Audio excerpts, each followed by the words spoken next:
자, 그래서 생명 시스템에서의 화학 반응 그렇게 나온다. 그지? 그러니까 우리 몸 안에서 또는 세포 안에서 일어나는 이제 화학 반응. 그지? 우리 몸 속에서도 화학 반응이 일어난다 이거지. 그럼 그 우리 몸 속에서 일어나는 화학 반응을 뭐라고 불러? 자, 얘를 물질 대사다 이렇게 불러. 통틀어서 물질 대사다 이렇게. 그래서 물질 대사라는 게 정의는 뭐 체내에서 일어나는 모든 종류의 화학 반응 뭐 이렇게 얘기합니다. 체내에서 일어나는 모든 종류의 화학 반응을 통틀어서 물질 대사다 이렇게 부르는데, 이 물질 대사의 특징이 있어. 자, 일단 얘가 우리 몸 안에서 일어나니까 끽해봐야 온도가 한 35도에서 37도밖에 안 되는 거야. 근데 너네 알다시피 화학 반응은 온도가 높을수록 잘 일어나거든. 근데 온도가 상대적으로 낮은 거야. 35도에서 37도니까. 그러니까 화학 반응이 되게 느리게 일어나니까 그게 좀 빨리빨리 일어나게끔 해주는 이른바 효소라, 촉매 역할을 해주는 효소라는 게 관여한다라는 거야. 그래서 물질 대사의 첫 번째 특징, 반드시, 그지? 반드시 뭐야? 효소가 관여한다. 효소가 관여한다. 자, 그래서 효소는 주성분이 뭐지? 좀 이따 뭐 효소의 특징 얘기하겠다만 단백질이고 유기물로 돼 있어. 그리고 이제 얘가 우리 몸 안에서 촉매 역할을 한다 그래서 이 효소를 다른 말로 생체 촉매 또는 유기 촉매 이렇게 부른다. 자, 근데 보통 이제 촉매라 그러면 정촉매, 부촉매 두 종류가 있어요. 정촉매는 화학 반응 속도를 좀 빠르게 해주는 거고, 부촉매는 화학 반응 속도를 느리게 해주는 거야. 근데 일반적으로 촉매 그러면 대부분 정촉매를 뜻한다. 정촉매. 그지? 정촉매를 뜻한다는 거. 그래서 반드시, 자, 뭐 이름을 언급하지 않더라도 화학 반응이다 싶으면 무조건 촉매 역할을 하는 효소가 관여한다 이거지. 그지? 그래서 반응 속도가 좀 빠르게. 그지?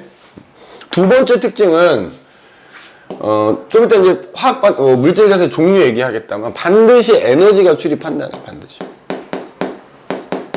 그러니까 화학 반응이 일어나면 물질의 변화가 생기기 때문에 물질이 변하면 에너지가 변하게 돼 있거든. 그래서 그 양 차이에 따라서 에너지를 흡수하기도 하고 방출하기도 하는. 그래서 반드시 자, 에너지 출입이 일어난다라는 거. 그지?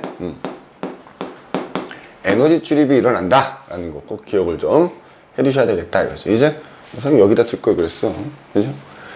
그래서 이제 이런 물질 대사가 이제 두 가지가 있단 말이야. 두 가지. 그지? 물질 대사가 자, 이렇게 두 가지가 있는데, 하나는 첫 번째는 동화작용이라는 게 있고요. 또 하나는 이화작용이라는 게 있어. 자, 그래서 일단 동화는 뭐냐? 합성이란 말이 나오면 어떤 물질을 합성했다, 아니면 뭘 뭐 합성한다, 이런 말이 나오면 동화작용이라 생각하면 되고요. 뭔가를 분해했다, 뭐, 아니면 또 보니까 분해란 말은 없지만 뭔가 쪼개졌어. 그러면 이제 그거는 이화작용이다, 이렇게 봅니다. 정확히 반대 의미를 가지고 있다. 그래서, 따져보면 동화작용은 분자가 좀 작은 분자들을 합쳐서 큰 분자를 만드는 거야. 그지? 그래서 합쳐서 합성을 한단 말이야. 저 분자는 보통 이제, 여기서는 보통 무기물이라고 표현하기도 하거든요. 이게 무기물을 가지고, 분자가 보통 큰 게 이제 유기물이야. 탄소와 수소와 산소로 주로 이루어진. 그래서 무기물을 가지고 유기물을 합성하는 반응을 동화작용이다 이렇게 얘기한다. 근데 이제 에너지 출입한다 그랬잖아. 반드시 에너지가 출입을 하는데 에너지는 질량에 비례한다 보면 돼. 그래서 분자가 작은 애들은 당연히 질량이 작겠지. 그러니까 걔네들은 반응 전에, 그러니까 에너지가 적었단 말이지. 자, 이게 반응 전, 반응 후가 되는 거지. 그럼 반응 후에는 분자가 큰 분자가 되면 에너지가 많아져요. 그러니까 결국에는 그 차이만큼을 뭐야? 에너지를 어디선가 흡수를 해줘야 된다. 그게 뭐가 열 에너지가 됐건, 뭐가 빛 에너지가 됐건, 뭐가 됐건 흡수해야 돼. 이렇게. 그래서 에너지를 흡수하게 된다. 동화작용이 일어날 때는. 자, 그래서 무슨 반응이라고도 한다? 발열 반응이라고도 한다. 발열 반응. 그지? 발열 반응이라 한다는 거. 아, 이제 발열이 된다. 미안해. 그지? 선생님들 이른 아침이라 정신을 못 차리고 있다. 흡열 반응이라 하지. 흡열 반응. 그지? 흡열. 자, 이화작용은 그 반대니까 그건 뭐겠어? 큰 분자를 그지? 분해한 거지, 분해. 그랬더니만 작은 분자가 남게 된 거고, 바꿔 말하면 유기물을 분해해서 결국 무기물이 남더라. 무기물이 남더라. 그지? 그래서 이제 분해라는 개념. 그럼 이제 에너지 같은 경우 반대가 되겠지?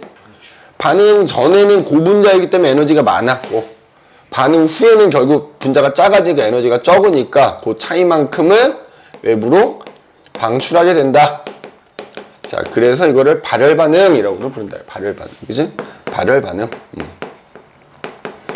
자, 그래서 그 대표적인 예로 하나씩 얘기해 보자면, 동화작용의 대표적인 예. 자, 합성자 들어가는 것은 가장 유명한 애 하나 있잖아. 광합성. 그지? 식물에서 일어나는 광합성. 그지?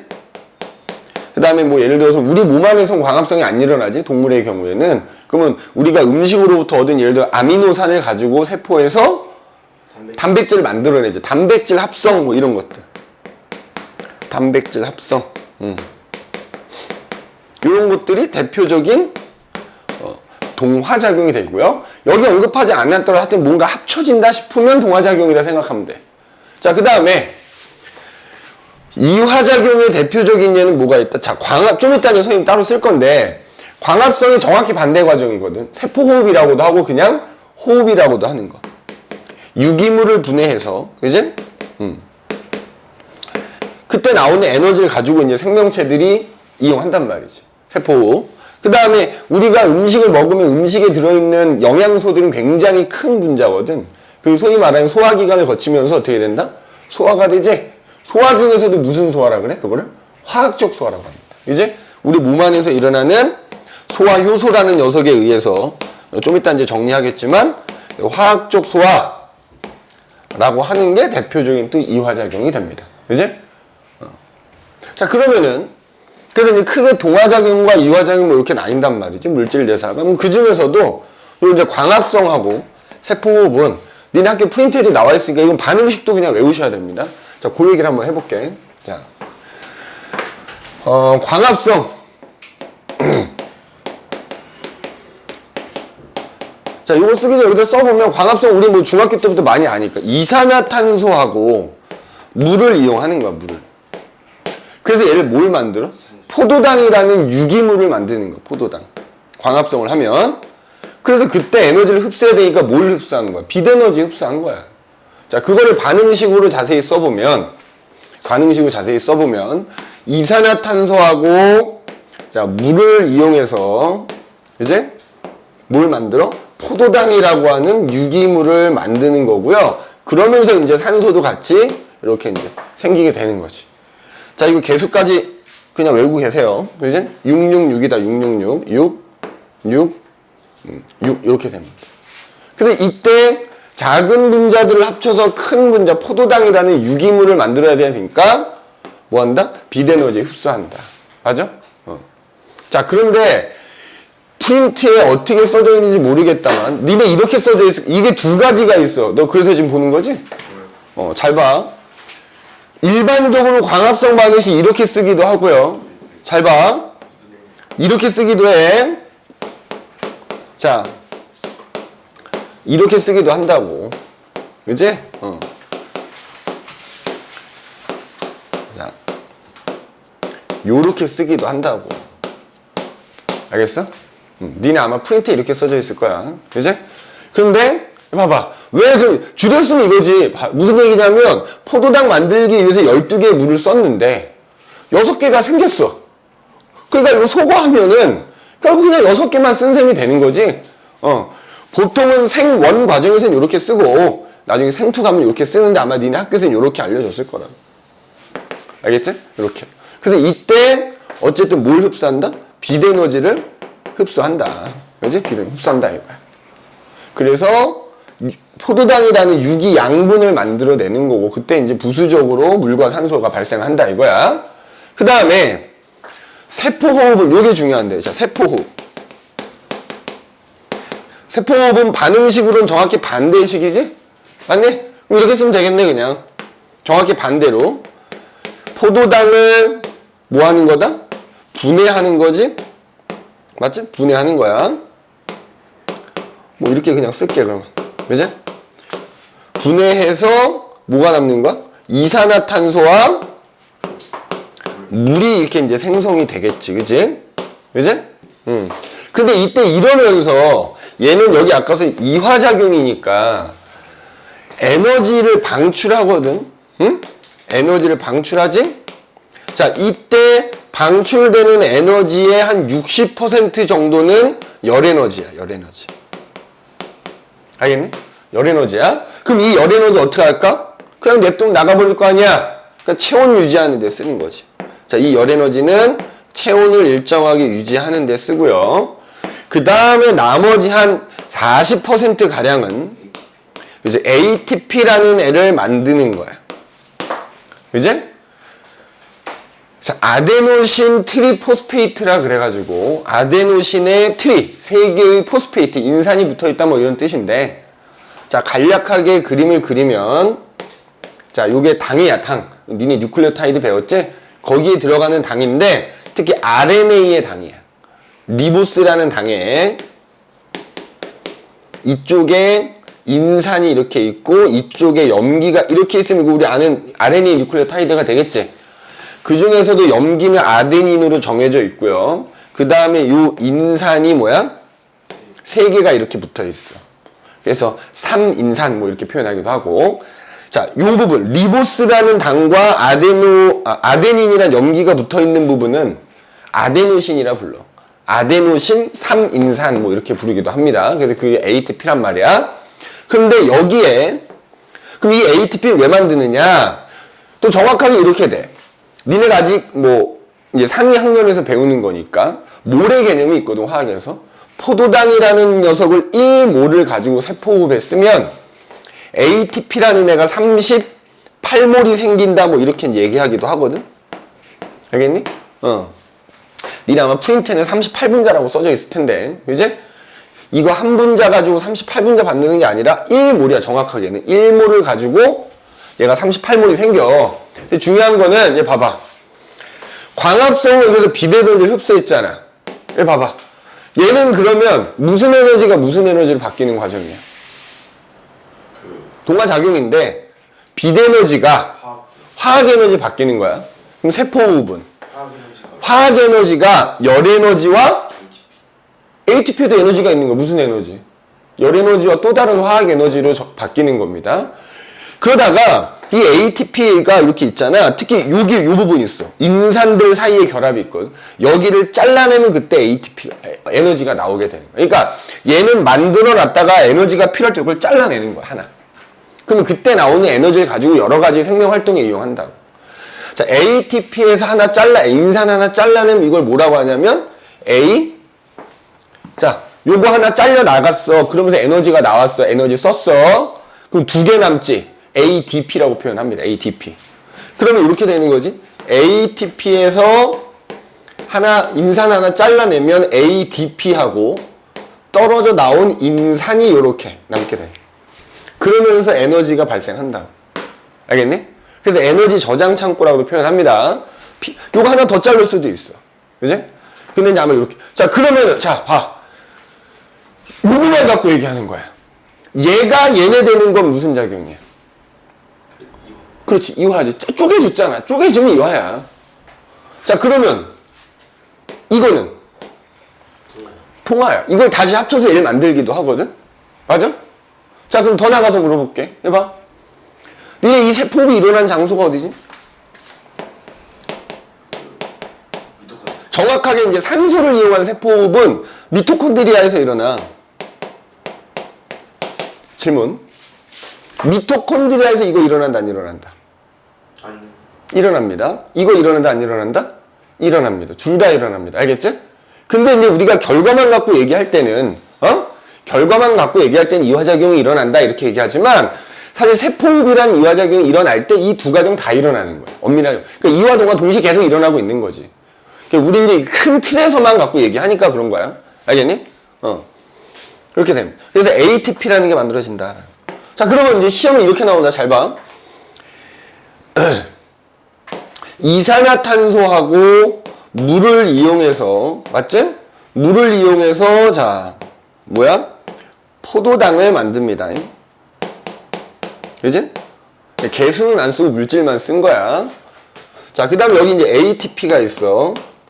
니네 나중에 배우지만 이때도 ATP가 생기고 쓰고 동시에 일어나. 좀 봐봐. ADP 하고 떨어져 나온 인산을 합쳐서 ATP가 돼. 맞니? 아니지, 반대다. 쏘리. 그지? 근데 지금 반대로 얘기한 것 같아. ATP를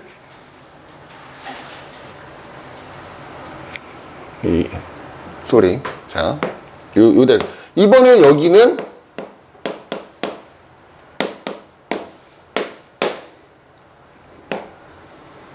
자, 이렇게. 아마 이런 식으로 이제 나올 텐데. 그러면은 이 그림이 지금 뭐냐면 포도당이 이산화탄소 물로 분해되는 이화작용인 거지. 뭐 말하는 거야? 세포 호흡을 나타내는 그림인 거고, 얘는 광합성을 나타내는 그림이지. 맞아? 그러면은 호흡이 일어날 때 ATP가 생겨 없어져? 생기는 거잖아. 맞지? 그러니까 화살표가 이렇게 그려져 있어야 될 거고요. 그지? 얘는 이렇게 돼야 되거든. 이런 식의 이제 그림이 나올 거야. 어? 이런 식의 그림이 나온다고. 그러면 보고, 아, 얘는 광합성이구나, 동화작용. 그럼 이제 만약에 요 과정을 물은 거야. 요 과정. 요렇게 해갖고 요 과정. 요 과정은 무슨 작용이라고 아까 얘기했지만, 이화가 되는 거. 요렇게 되면 뭐다, 요거? 동화가 되는 겁니다. 그지? 그러니까 이 광합성하고 세포호흡을 합쳐서 요런 그림으로 줄 수도 있다는 거야. 그러면 얘가 뭔지 그냥 구분하라는 얘기지. ATP에서 인산 하나 잘라낸 게 얘다. 그럼 ADP가 나오면서 에너지가 나오게 되는 거다.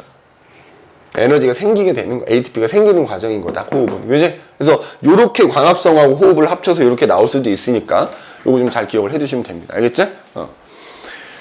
자, 근데 어쨌든 여기 쓰지는 않았지만 사실 이때도 광합성도 식물 안에서 일어나는 거고 호흡은 동물식물 다 일어나는 거잖아. 여기에 뭐가 관여한다고? 효소 관여한다고, 사실은. 그지? 그러면 여기 쓰지 않았지만 무조건 효소는 관여하고 있는 건데 그 효소라는 애가 어떻게 관여하는 거냐? 자, 물질 대사가 일어날 때는 반드시 효소가 관여한다라고 했는데, 자, 예를 들어서 아까 이제 그 에너지 관계 써볼게.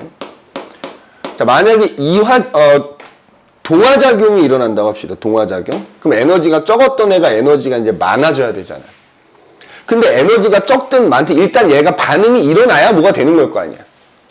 그럼 반응이 일어나려면 일단 무조건 에너지 일단 흡수를 해야 반응이 일어날 수 있어. 그럼 자, 여기가 지금 세로축의 에너지니까 만약에 저분자 물질이 에너지를 흡수해. 그래서 반응이 일어나지. 그럼 반응이 일어나면서 에너지도 일부 방출하게 돼. 뭐 예를 들어 광합성이라고 치면 방출해서 최종적 어떤 생성물이 만들어졌어. 그랬더니 걔가 얘보다는 에너지가 높은 거야. 그래서 이제 이런 식으로 보통 표현하거든. 맞아? 그러니까 봐라. 동화작용이 일어난다고 할 때 에너지가 이만큼이었던 애가 일단 뭐야? 이만큼 에너지를 흡수해야 반응이 일어나고요. 반응이 일어나면서 에너지 일부 좀 방출하게 된 거야. 그래서 결과적으로는 어떻게 된 거야? 이만큼의 에너지가 높아진 셈이 되는 거지. 그지? 최종적으로 생성물이 만들어졌을 때. 알겠니? 자, 광합성 갖고 얘기하면 어떻게 된다고? 이산화탄소하고 물을 가지고 광합성을 하려고 일단 에너지를 흡수해야 돼. 에너지 흡수해서 반응이 일어나면 반응이 일어나면서 에너지 조금 방출한 결과 포도당이 생기게 되는 거고, 그래서 그 포도당은 어쨌든 얘네보다는 이만큼의 에너지를 더 갖게 된 거다 이 말이야. 반대로 이화작용이 일어날 때는, 자, 처음에 에너지가 많았던 애야 나중에 에너지가 적어지겠지. 근데 얘도 일단 반응이 일어나려면 뭐야? 에너지 일부 흡수를 해야 돼. 그래서 반응이 일어나면서 에너지를 방출한 거야. 그래서 최종적으로 이만큼의 에너지를 갖는 애가 생긴 거라고. 그래서 얘도 이만큼의 에너지를 흡수해야 일단 반응이 일어날 수 있다. 지금 얘기한 이 초록색으로 쓴 거 있지? 그렇지. 동화가 됐든 이화가 됐든 일단 반응이 일어나기 위해서 흡수해야 되는 최소한의 에너지를 뭐라고 하냐면 활성화 에너지라고 해요. 어떤 물질 대사가 일어나기 위해서 흡수해야 하는 최소한의 에너지. 알겠니? 자, 정의도 중요합니다. 반응이 일어나기 위해 필요한 최소한의 에너지를 활성화 에너지라고 합니다. 활성화 에너지는 흡수하는 거야, 방출하는 거야? 활성화 에너지만큼을 흡수해야 반응이 일어난다고. 자, 그럼 생각해봐. 여기서 니네가 이게 언덕을 넘어가는 거라 비유하자면 니네 언덕이 높으면 넘어가기가 어렵잖아. 그러니까 무슨 얘기냐면 이 활성화 에너지가 크면 반응이 잘 일어나? 못 일어나? 못 일어나. 반응이 잘 안 일어나는 거야. 잘 안 일어나. 그러니까 거기에 효소가 들어가면 어떻게 돼? 그 활성화 에너지가 낮아지면서, 그지? 너네 이거 헷갈리면 안 돼. 무조건 동안지, 이완지 구분한 다음에 바닥에서부터 꼭대기까지 에너지라 생각하면 돼. 이 그래프가 나오면. 얘는 요만큼이 되는 거고, 얘는 이만큼이 되는 거지. 근데 어찌됐건 동화가 됐든 이화가 됐던 효소가 들어가면 활성화 에너지가 어떻게 된다? 낮아진다는 거야, 낮아진다. 자, 그래서 바로 이 효소가 촉매 역할을 한다라는 것은 효소가 바로 이 활성화 에너지를 뭐 해준다? 낮춘다 이 말이야. 알겠어? 그럼 그때 이거 봐봐. 어쨌든 최종적으로 그래서 이제 요만큼이 뭐가 됐어? 에너지가 이제 변하게 된 거잖아. 이 경우에는 요만큼의 에너지가 변하게 된 거잖아. 자, 요거는 뭐라 부르냐? 요건 반응열이라고 하는 거야, 반응열. 알겠어? 자, 그럼 질문합시다. 니네가 효소를 많이 넣으면, 이때 요 반대, 효소 많이 넣으면 이거 더 낮아질까? 양하고 관계 없습니다. 알겠니? 효소의 양과는 관계가 없어. 알겠어? 종류에 따라 다른 거지, 양이 많다고 해서 활성화 에너지가 낮아지진 않습니다. 이 경우도 마찬가지야. 그 다음에, 효소를 넣든 안 넣든 얘들아. 효소를 넣든 안 넣든 얘는 어때? 똑같아. 변함없는 거야. 반응열은 절대 변하지 않는 겁니다. 알겠니? 효소를 넣어준다고 해서 반응열이 변하진 않아. 자, 그래서 여기다 또 쓰자면, 이 활성화 에너지는 뭐하고는 관계가 없다? 효소의 양과는 관계없다. 효소의 양과는 관계가 없다라는 거고요. 그 다음에 효소가 들어가든지 안 들어가든지 이거는 효소와 관계없이 일정하다라는 거. 효소와 관계없이 일정하다. 변하지 않는다. 이렇게 해야 돼. 그래서 효소가 들어가면 결국 활성화 에너지가 낮아지게 되는 거다. 낮아지게 되는 거다라는 거 기억을 해두시면 됩니다. 자, 그러면 이런 효소의 이제 특징들이 있겠지. 이 물질 대사에 관여하는 자, 효소의 특징. 자.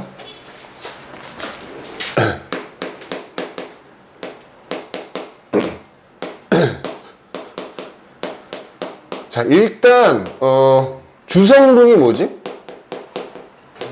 단백질이야, 단백질. 그지? 그러면 우리 알다시피 단백질은 어떤 특정한 구조를 가지고 있어요. 그래야 기능이 나타나잖아. 그래서 효소만의 어떤 구조가 있어. 자, 그런데 주성분이 단백질이다 보니까 자, 이 효소가 작용하는데 영향을 주는 게 몇 가지가 있어. 자, 단백질이다 보니까 일단 온도에 영향받는 거야. 왜? 단백질은 보통 40도 이상 넘어가면 그 구조가 깨져. 변성이 되거든. 변성이 되면 되돌아오지 않아. 그러니까 효소가 주성분이 단백질이니까 효소에다 40도 이상 열을 가하면 그 구조가 변하면서 효소가 작용하지 못하게 되는 거야. 그래서 첫 번째, 온도에 영향받는다. 자, 그래서 그래프로 나타내면 자, 여기를 효소의 활성도라고 하고요. 자, 여기를 온도라고 하면 그래서 이런 식의 분포를 보여. 그래서 효소가 우리 몸 안에서 작용하는 거니까 35도에서 37도 사이일 때 가장 활발하게 작용할 수가 있고요. 40도가 넘어가면 그 단백질의 변성이 오면서 효소의 작용이 떨어지게 된다. 알겠니?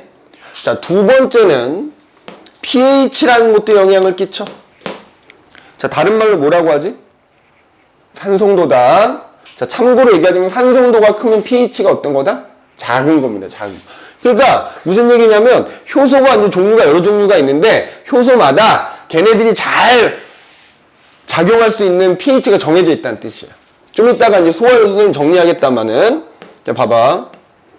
자, 여기 마찬가지로 활성도라고 하고요. 여긴 pH라고 하면 예를 들어서 우리 입에서는 아밀레이스라는 효소가 작용하거든. 근데 우리 입은 7이야, pH가. 중성이란 말이야. 근데 아밀레이스는 거기서만 작용할 수 있는 애야.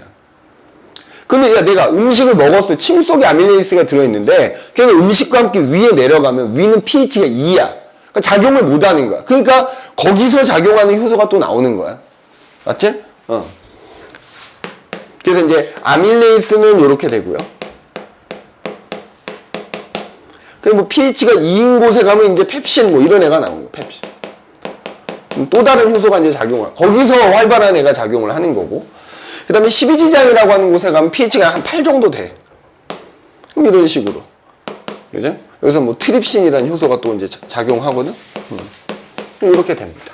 그죠? 그래서, 효소가 작용할 때 온도에도 영향을 받고, 자, pH에도 영향을 받는다. 그죠?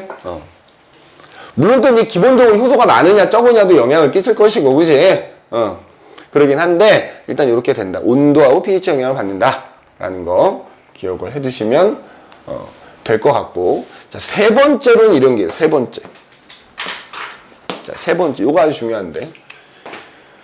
기질특이성이라는 게 있어. 기질특이성. 효소는 뭐가 있다? 기질특이성이라는 게 있다. 잘 봐. 효소가 주성분이 단백질이다 보니까, 자, 여기다 선생님 얘기할게. 여기다 쓸게. 단백질이다 보니까 구조를 갖고 있다 그랬잖아. 자, 예를 들어서 어떤 효소가 자, 요렇게 생겼어. 맞지? 그 다음에 자, 여기에 어떤 물질이 이런 애가 있다고 치자고. 이런 애가 이렇게 있다고 치자. 이런 애가 있는 거야. 그런데 반응이 일어날 때 얘가 소위 말하는 반응물이야, 반응물. 그럼 만약에 얘가 이화작용이 일어나는 애라고 치자고. 그럼 얘가 이제 나중에 쪼개져야 되잖아. 그럼 이 반응물에 해당되는 애를 우리가 기질이라고 불러. 한편으로 뭐라 부른다? 기질. 그러면 이제 여기 얘가 이화작용을 할 때 효소가 관여한다라는 거는, 봐봐. 얘가 이 반응물 이렇게 효소랑 뭐야? 결합한다는 얘기야, 이렇게 결합한다는 얘기. 결합한 다음에 어떻게 되더라? 쪼개져서, 이화작용으로 쪼개져서 이렇게 나간다는 얘기입니다.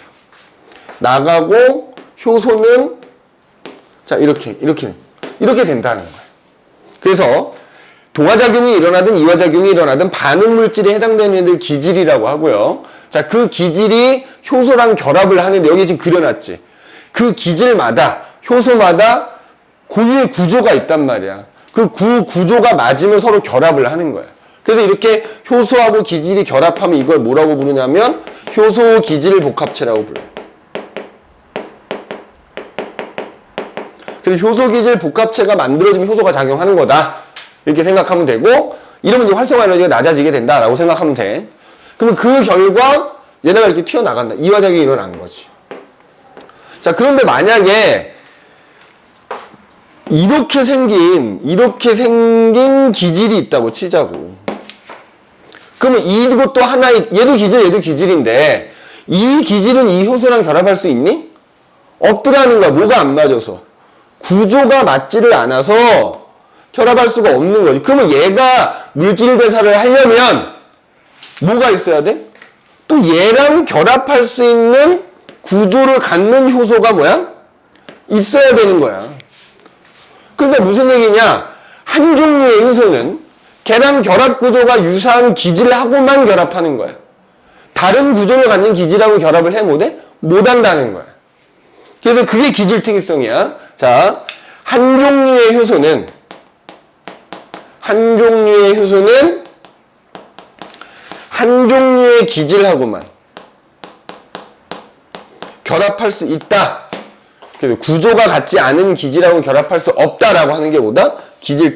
그러다 보니까 우리 몸 안에서 만들어지는 효소의 종류는 어때?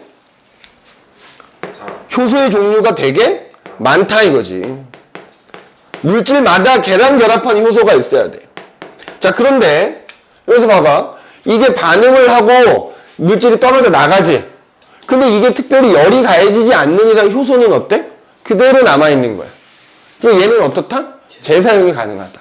자, 그래서 그게 네 번째 특징이야. 뭐가 가능하다? 효소는 재사용이 가능하다고. 자, 그러다 보니까 봐봐. 효소의 종류는 대단히 많지만 양이 많을 필요는 없는 거지. 효소의 양이 많진 않다. 효소의 양은 굉장히 적어도 가능하다. 적다. 이렇게 됩니다. 그래서 효소라고 하는 애가 이런 특징을 갖는다라는 거 기억해 두시고, 잠깐 쉬었다가 효소 종류 얘기하고요. 이제 뭐 마무리를 하고 이제 우리 물리 파트로 넘어가도록 합시다.